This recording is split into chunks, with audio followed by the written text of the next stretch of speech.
It sounds like there's already going to be potential interference in the by-election.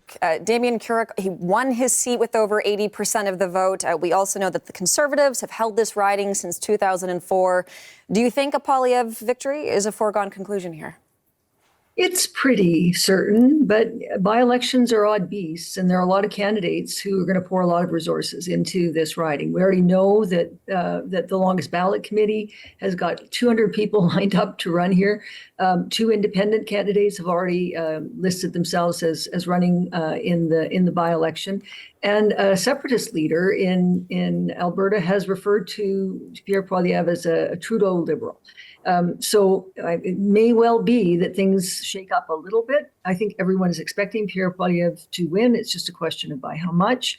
But by-elections can be sort of a different kind of beast, depending on who shows up to vote and where those resources yield results. And I do want to talk more about that separatist sentiment in just a moment. But we know that both the Liberals and the NDP, as of right now, have not announced candidates. Do you expect that those parties, that they will go hard at this riding? What do you think we'll see from some of the others? I don't think that they're actually, particularly the Liberals, in that they are.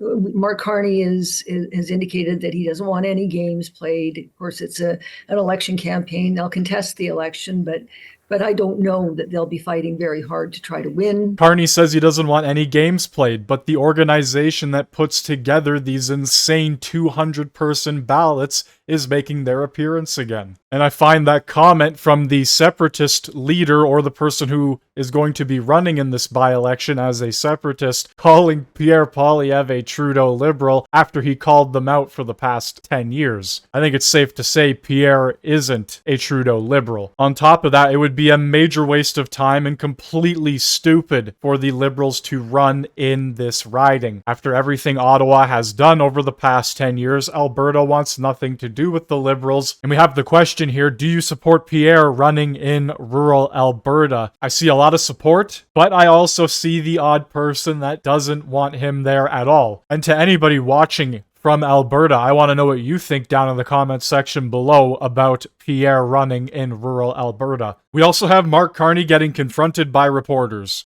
So we had some conversations with our counterparts,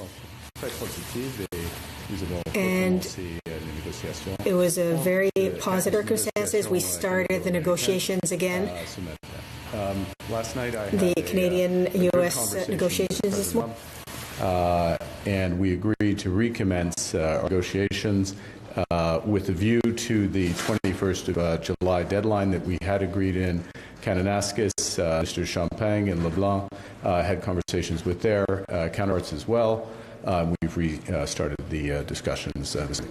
Quelles sont les autres concessions que vous êtes prêts à faire pour arriver à une entente? Non, c'est the other concessions that you're ready to make to come to an agreement.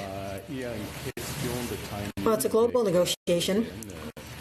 There is a question of timing with the TSN, the tax on digital services.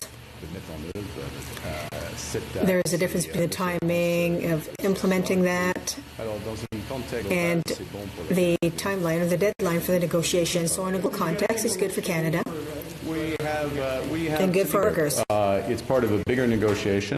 It's something that we expected in the broader sense that would be part of a final deal. We're making progress towards a final deal. This would be done, to be clear.